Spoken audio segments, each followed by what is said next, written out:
What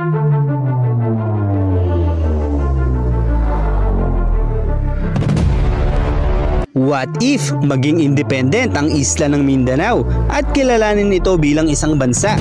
Lalago at aasenso nga ba ng napakabilis ang bahaging ito ng Pilipinas? Ang Mindanao ay isa sa 3 grupo ng mga isla sa Pilipinas at dito naninirahan ang pinakamagigiting na mandirigma sa ating bansa dahil ito lamang bukod tangi ang grupo ng mga isla sa Pilipinas ang hindi tuluyang nakontrol ng mga mananakop.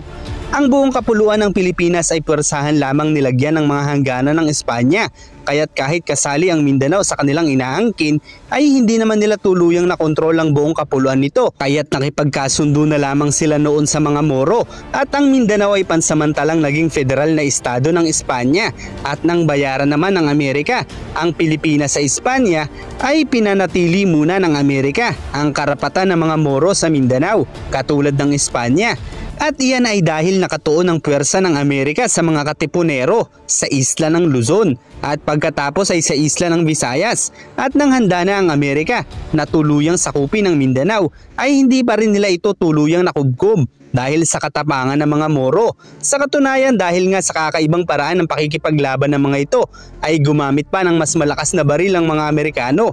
Dahil ang mga mandirigmang Moro na kung tawagin ay juramentados ay sinasabing nagagawa pang malapitan ng mga sundalong Amerikano kahit tad-tad na ito ng bala sa kanilang katawan at ang gamit lamang na sandata noon ng mga Moro ay ang kanilang mga espada na kung tawagin ay kampilan. At kahit pa idineklara na ng mga Amerikano na natalo na nila ang mga Moro ay hindi pa rin tumigil ang mga Moro sa pakikipaglaban hanggang tanggapin na lang ng mga Amerikano na ang pakikipagkasundo lamang din sa mga ito ang kanilang magagawa para magkaroon ng maayos na impluwensya sa loob ng Mindanao. Kaya naman sa tagal ng panahon na pinangalagaan ng mga Moro ang kanilang teritoryo ay halos hindi ito nagbago kumpara sa mga isla ng Luzon at Visayas. Sa madaling salita, kung ang isla ng Mindanao ay magiging malayang bansa, ay tiyak mas magiging sagrado ang kultura ng mga Moro sa bansang ito. Hindi katulad sa Luzon na halos wala na ang kultura ng Islam. Halimbawa na lamang ang kilalang imperyo ng Kapampangan noon na sumasakop sa kasalukuyang Bataan, Nueva Ecija.